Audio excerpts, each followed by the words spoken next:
Yeah, looking good. There we go. I don't think anybody's here yet, so I'll give it a minute to let people know what we're doing. Well, so it records and stays posted. Absolutely. Listen to those peepers, dude. I love the sound of those peepers. We don't really have those. Growing up, I had those around bodies of water. So it's a familiar sound for me. You were doing very good not tripping and falling on stuff. Am I? my right shoe is about to break here. Hey guys, how's it going? Renee Cruz, Dr. Z Smith. How's it going, guys? If I don't walk into a tree, we'll be better. We are, Jared and I, hello, are out here at America Stonehenge for the second time. And we just completed a walkthrough with Dennis Stone, who is the owner and curator here at the site. And let's see, how long were we out here with him for? I think we started around 3 o'clock, and well, it's 4 hours. Yep. So reasonably, you could say that we spent about 3.5, 4 hours out here learning about the site and all the intricate little stones that are seemingly insignificant as you're walking by, but actually are an integral part of the site. Right there. Right on your, coming in well on your... Am I right? Or that one on your... See, walking along that. Sure. It's windy as hell out here, guys, so appreciate y'all joining us today, and I wanted to make good on the promise, letting you guys that we would do something tonight, letting you know we would do something tonight. Whew. Out of breath already, shit. You just got done vaping. Yeah, well, it usually doesn't present a problem. God. Maybe it's that thing I got in my eyes. All right, wreaking havoc. What's up, brother? Good to see you, friend. Appreciate last night.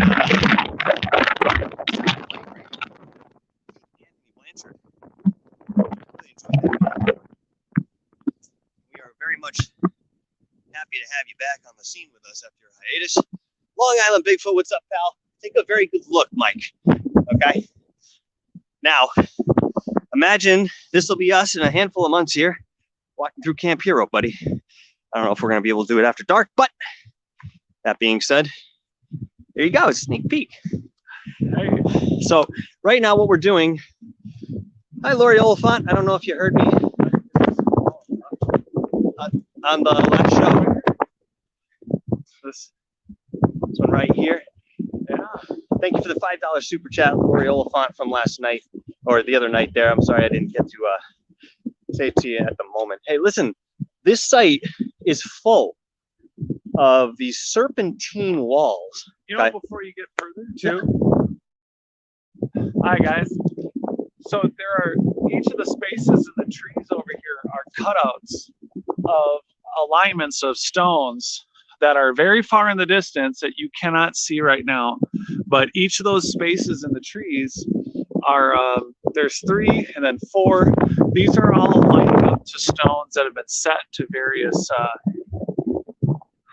solstice, equinox, / star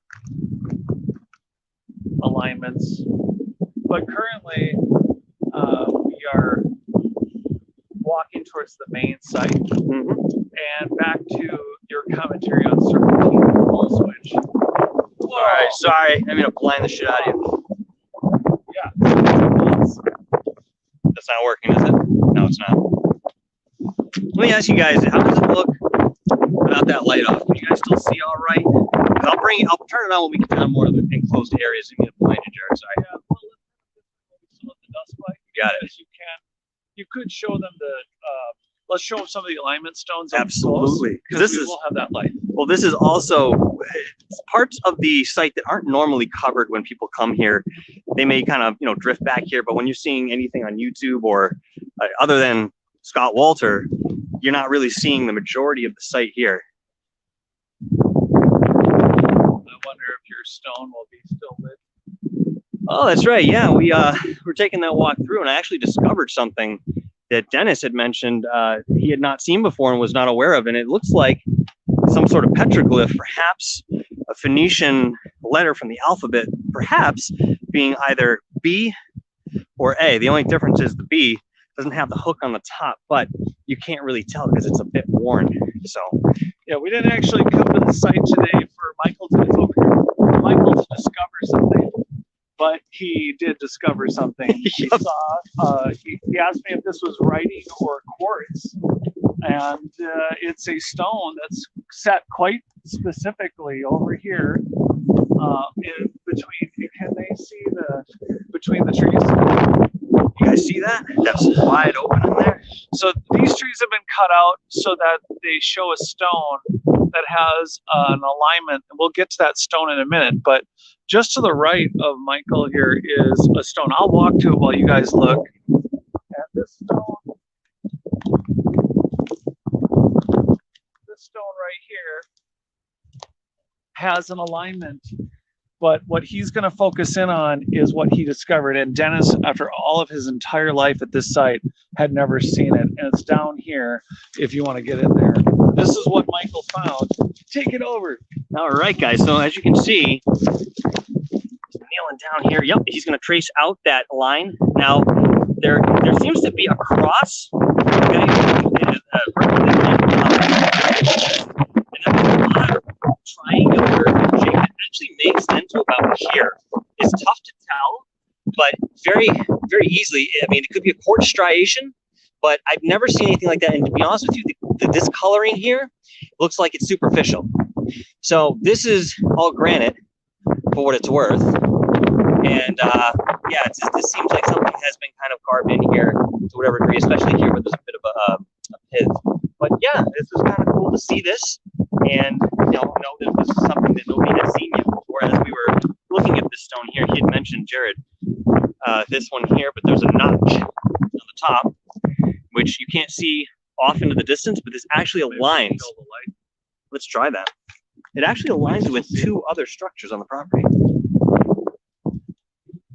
There we go. Oh, Jared. Yeah, you can still see that this doesn't, we're not talking 20 or 30 feet. There's an alignment of stones throughout the property that are significant in distance, like hundreds of feet or even thousands. And there's possible alignments across the valleys that we're looking at. Now, yeah, what Jared is mentioning too, as long as we can still see this. If you want to follow. Yes. Tell a little bit about the horizon there, what that might mean. That might be, well, the serpent shape. Yeah. Of the, so this is a serpent culture. There's so many things for you to trip on. This site is likely been occupied by a culture that walls, but they were mimicking ridge lines. There would have been no forest here. This all would have been open hillside. And even indigenous peoples were quite frequently eliminating trees by burning. And so none of these trees would have been here. In fact, the trees that we're looking at here have only been on site since the 1860s. There's nothing old here. The trees are scrub trees. But here's one of the last stones that we're going to maybe be able to see with the light we have left. This is one of these stones that shoot off into the distance. Those guys that put on the windscreen, hopefully that changes the audio. I'm sorry, it isn't cool that big windy. This is the summer solstice sunset.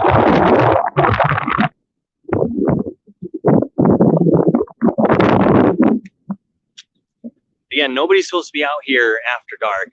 The park closes at 5. We have permission to be here and do what we're doing. And it's quite the opportunity. Joey Hayes, Bob Gray, what's going on, guys? Who else have I got here? Frap Sap, what's up, pal? I know you're not really watching, but you'll be here tomorrow. I saw that. First floor audio. What's up, bro? See you, man. William Novestar. Yeah, thank you, man. You were the first one to mention that about the wind. I know. But we're dealing with like, say, a good 40-mile-an-hour wind gust here and there. So, at any rate, Scotty B, what's up, pal? So, yeah, we're now on top of Mystery Hill, if you will. Okay, and this actually will extend all the way down into the valley, as Jared had mentioned. But one of the things that he was saying here, Dennis, was that the way that the horizon here on the treetops, okay, it has this sort of serpentine feel, and he was surmising that they had used that to actually create the site here as well within the serpentine figures that we have. There was definitely an influence, even extending further into the valley, where there might be more structures and chambers, you were saying, right? Yeah, can they see the wall still? Or Yeah.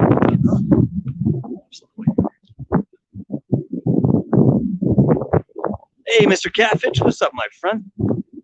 Thanks for coming by, brother. It's never a party without you, buddy. watch the water. Thanks, fella.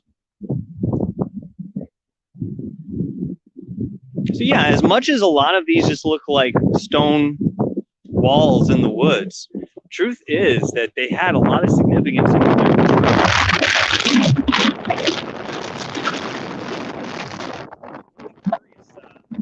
we found are something called windows, which there are 14 on the property, and they essentially are built into these walls, but they're very close to the ground. They almost look like little cubby holes. We're not really sure what those were used for, but they're certainly there. And there was, I'm sure, a purpose for that. Here's another one of these. It's just more sharp tooth if you come around this side. Aye. Good call. There we go. All right, guys, I'm going to head down towards the main site so you can see it. We wanted to give you guys a sneak peek. We spent the majority of the time pre-planning some archaeological. Well, I was here to not only pre-see the site before my lecture tomorrow morning, which you can still get tickets for on notaliens.com. You get a $10 virtual ticket. If you're in the area, welcome to show up. It's $29, but that gives you 6 months on my member area also. But right now we were doing it was meet Dennis to see sites that within this 110-acre area, there are many archaeological digs. And the idea was to plan what my dig was going to be, where and what exactly is something you have to do with the, in this case, the site owner, and thank God not a government. Isn't that the truth, man? All right, sorry, I think it's a little blurry here. Let me kind of focus up. And before we could even find anything else, Michael goes and finds his own discovery of something that's hidden in plain sight. Amazing, you know, and I was saying to Jared earlier, that's really the beauty about coming out and doing something like this, wherein you can step on a site that you'll still learn something and you could actually discover something. It's like finding buried treasure. That's like finding buried treasure. You know, treasure, Philip. Treasure. So yeah, I want to show you guys this sign because I'm not actually going to include that in the documentary that we're putting together. But there's a sign to the sacrificial table. Thanks, man. I'm like dripping wires here. He's picking up after me as we walk. Sorry, I don't mean to make you work, Jared. Shit. So, well, here's kind of one of these odd little platforms.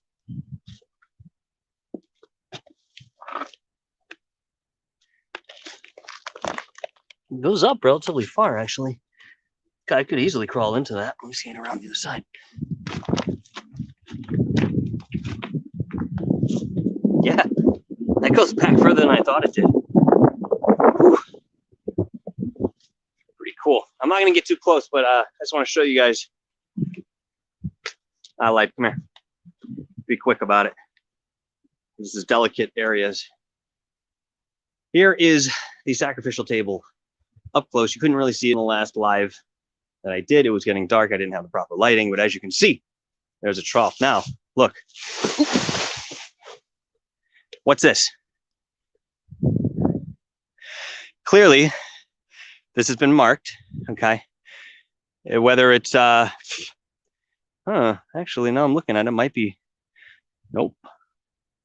That's the quartz popping through that. But there's this sort of indentation here. Sorry, I don't know if you can see it. See it? This grooving. It's round, just like this, and it comes around like this. But as you can see, here is the trough, wherein whatever liquids were there. I mean, you can use your imagination. Would then come down here, and possibly into a vase or something like that to be collected at the bottom. But you know, this is one of the bigger draws, I think, at least for people who just hear about this. There's a sacrificial table. It's, believe me, probably one of the least interesting things on the site, considering this place in its entirety. It could have been a water feature. Sure. It could have been anything. It could be. This is just the problem with labeling and mystifying anything, which is something we've talked about. I'm going to blind you, so don't look directly at me. Fine. I'm prepared now. But the problem with this site, like any others, is when you label things Moon Temple, Sun Temple, Sacrificial Altar, Fertility Goddess. That's the problem with all of this, is that then you get an image in your mind. And it's very difficult to filter that image out. So we are looking at something that a site where we've gotten carbon dating and different OSL dating and LiDAR and all sorts of work has been done at this site to know that it's been occupied and had occupation over 8,000 years. The reality is that this may not be a table. This could be, it could be anything. It literally could be a half feature of a wall that was actually upright. And this is part of a picto design of some kind. But unfortunately, Sacrificial Altar conjures up a way more interesting concept. To say that this is to say that this is something that you either lay a human being or an animal down, and in reality this was tilted up, and we're just looking at what was a scratched out something that it's gone, but we don't know that. And so here we are, and the site out of today, Dennis mentioned again that of 110 acres, and there are stone ruins throughout this entire site. They are not colonial. Some are colonial. There are walls here that are colonial. It's when farmers just picked and cleared things and did what they could. This wasn't a good farming area. Everywhere that Michael and I have just walked is mostly bedrock. We're on bedrock. So this isn't a site that you would clear for farming. There are areas down hills that are, but they are of the 110 acres and where we are, that's acres away from where we are. That's over 1,000 feet. And so we're not standing in an area that you would farm. And so the people who are here, and even in a period of colonial settlement, even in the 1670s or 1640s, even when the earliest people were here, they didn't do this work. And from the fire pits that they have carbon dated, it's up to, at least currently, up to 9,000 years old, just on the carbon dating on some of the campfires. But it shows that the walls that were here, here's the thing, that campfire that was dated to that site was a campfire that was already up against one of the walls that was already here. Look at that passageway. And I'll give you all an update very quickly. I actually did walk into the Oracle's chamber today, and there was nothing like what I felt a couple days ago. No sign of what I had felt. So if there was something there that I was reacting to today, it wasn't present. And I actually went in. There's a back entrance or a front entrance, however you want to look at it, to the Oracle chamber, and I didn't even realize that that's where I had stepped into until I was in there. But I didn't feel anything like I did the other day. So again, just curious to note. Look at the size of this thing. Yeah, it's as tall as Jared is, essentially. And I'm 6'1 3/4. I can. Yeah, let's get you.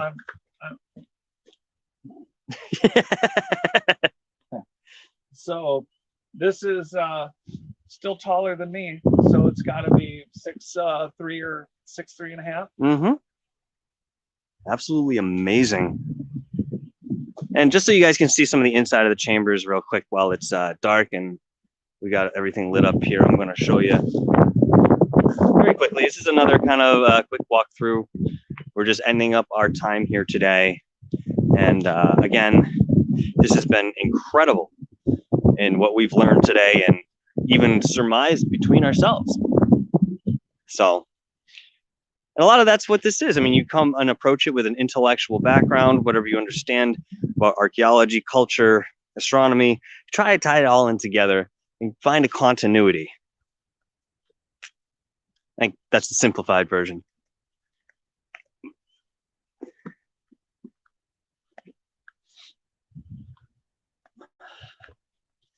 Well, casually walking a site that is well established, everybody can see things that maybe somebody else hasn't. Mm-hmm. So when you're talking or about coming to a site that you think has been well traversed, and you think, okay, well, and thousands of people have seen a site, and here we are at a site that's by someone who owns it that had never seen, had figured out that alignment on that stone that we showed you. I know that this is an initial video, but what Michael saw in that wall was something no one had ever seen. No one's ever pointed out. Not anyone that's ever been here. Any archaeologist has noticed that quartzite granite mixed stone, and it was Michael. I'm trying to downplay it. Okay. No, I'm kidding. And then there can be only one, and he won. No, it's just cool. I mean, that there's that possibility. And if you just have some sharp eyes, you might find something, or at least archaeological Waldo. Archaeological Waldo. All right, guys. So as you can see, we are now heading into the chamber. This does happen to be the oracle chamber, and you will see some of these cubby holes and nooks where I'm sure people used to store certain things. There's a really neat closet right in here. And again, I don't feel what I felt the other day. Okay, so that's why I'm in here. No, I'm not sleeping in here. This actually goes back quite a bit. I'm gonna give you a quick look. Storage, deep shelves. Yeah, and it's really kind of cool actually. All right, here we are. We're now in the oracle chamber. Yeah. Still feels heavy in here to me, but it's not as bad. Nothing like it was. Okay, anyway, so I'll let that go. So check this out. Here's the flue, which had a pivot stone in it. It had a pivot stone in it. Oh, it's all wet. Let's see if you guys can see it. That brings in natural light, and of course, aerates the place as well. And back, I guess, yeah, you got the. Got to get that hidden bedroom. Okay, who wants to come and spend a night in here? Because it's a perfect size cubby, and there are little holes on the side on the left where you can actually look through and see everybody that's walking around the main site. Oh, where's the tube? Right in here, right? Yep, that's it. That's the oracle tube. I don't like the way it feels down there. Okay. It goes back to the under the table out there, which we might as well call. It could be a laundry table. Could be a laundry table. Could be a hunting dressing table. Game dressing. Natural break and the. Oh, right. So here's this this cool little bench, right? Over here, there is a natural break underneath, which fits. If you show it from this side. Good call.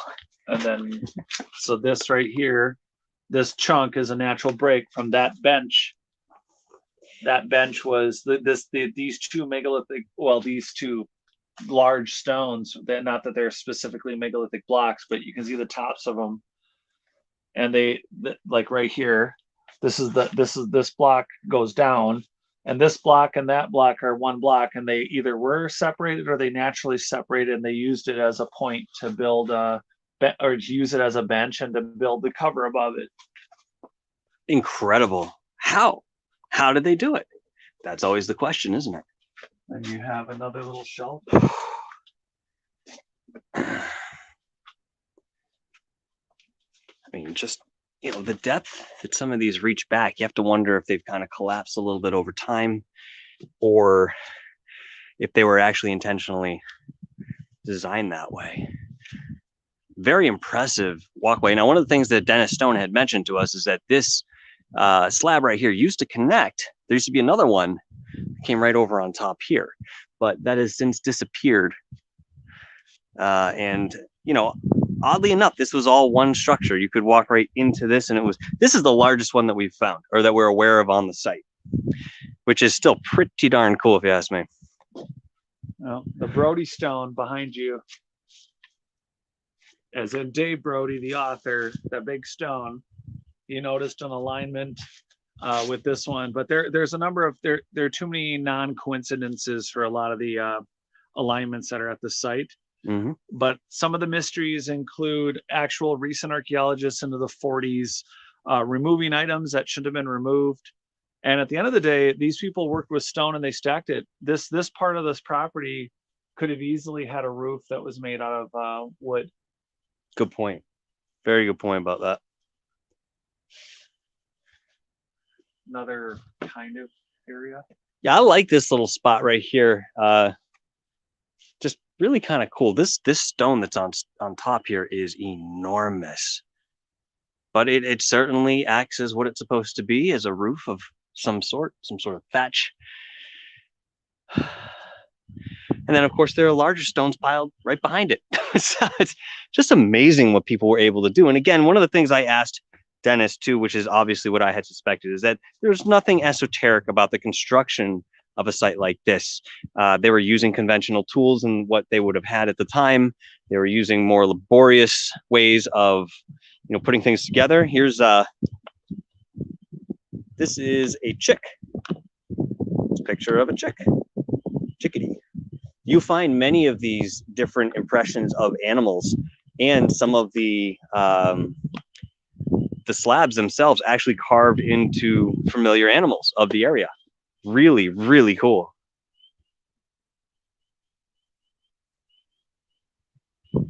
Now, back in, let's see, it was Patty's son, I believe, had actually desecrated a lot of this, chipping pieces off, selling it out to quarries. I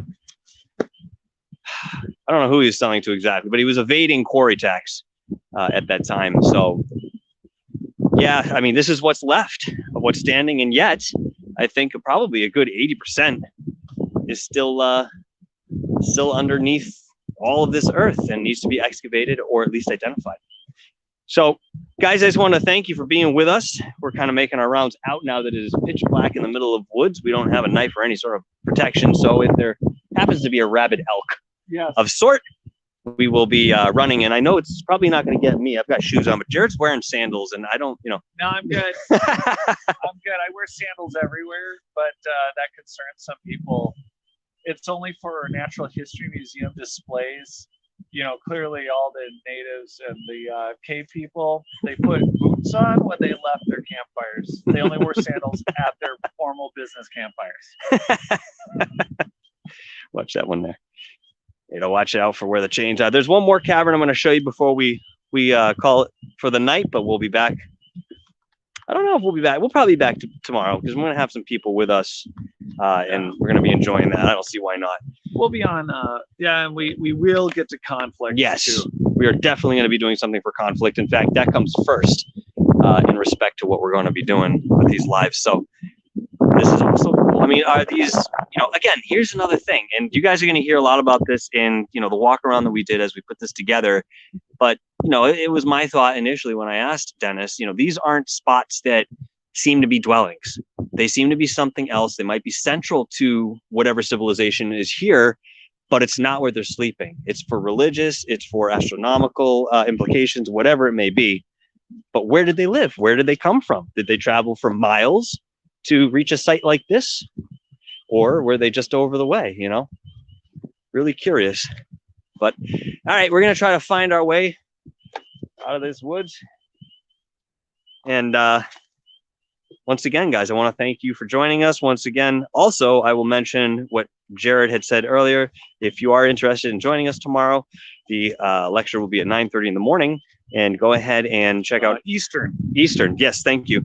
If you're coming from California, you might want to, save a few hours to get out here. But that being said, go to notaliens.com if you're interested in buying tickets to physically be here or to do it virtually, at least within the lecture. Yeah. Of course, we're going to put something together for the walkthroughs as we've been doing. And you can get a ticket for $10 to watch virtually. You can also spend $29.95 and get 6 months on Not Aliens. You don't have to do that. You could just do the $10 ticket. It would be great. We'll send you a link, and maybe we'll see you during that. Otherwise, we'll catch up with you at the next show. You better believe it. And I can't wait to see you guys, those of you who have already confirmed that you're coming tomorrow. And now we have to go and find the path as we are in the middle of the woods. All right, guys. Thanks a lot for being here, and we'll see you tomorrow.